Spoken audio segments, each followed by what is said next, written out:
કોળી સમાજના યુવા નેતા બ્રિજરાજ સોલંકી બગદાણાના નવનીત બાલધિયાની મુલાકાત લેવા મહુવા હોસ્પિટલ પહોંચ્યા।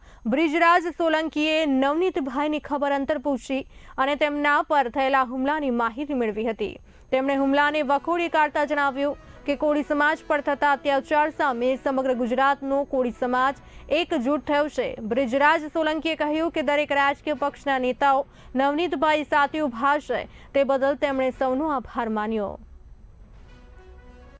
મહુવા તાલુકાના બગદાણા ગામના બગદાણા આશ્રમના સેવક અને કોળી સમાજના આગેવાન એવા નવનીતભાઈ બાલદિયાની હનુમંત હોસ્પિટલ ખાતે સમગ્ર ટીમ સાથે હું મુલાકાત લેવા માટે આવ્યો હતો।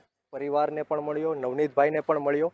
અમારી સાથે તાલાલાના દેવેન્દ્રભાઈ હોય, બોટાદથી અજયભાઈ હોય, રણછોડભાઈ હોય અને સમગ્ર ગુજરાતના અલગ અલગ ખૂણાઓમાંથી આજે સમગ્ર ટીમ અમારી નવનીતભાઈની મુલાકાતે પહોંચી છે। હું સીધી વાત ઉપર આવીશ, મુદ્દાઓ ઉપર આવીશ કે ગુજરાતની અંદર અવારનવાર કોળી સમાજ ઉપર જે અન્યાય અને અત્યાચાર કરવામાં આવ્યો છે એના વિરુદ્ધમાં આજે સમગ્ર ગુજરાતનો કોળી સમાજ એક થયો છે, સંગઠિત થયો છે।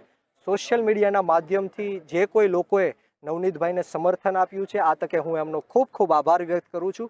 દરેક પાર્ટીના અમારા રાજકીય નેતાઓ નવનીતભાઈની સાથે આજે ઊભા છે, એમનો પણ આ તકે હું ખૂબ ખૂબ આભાર વ્યક્ત કરું છું।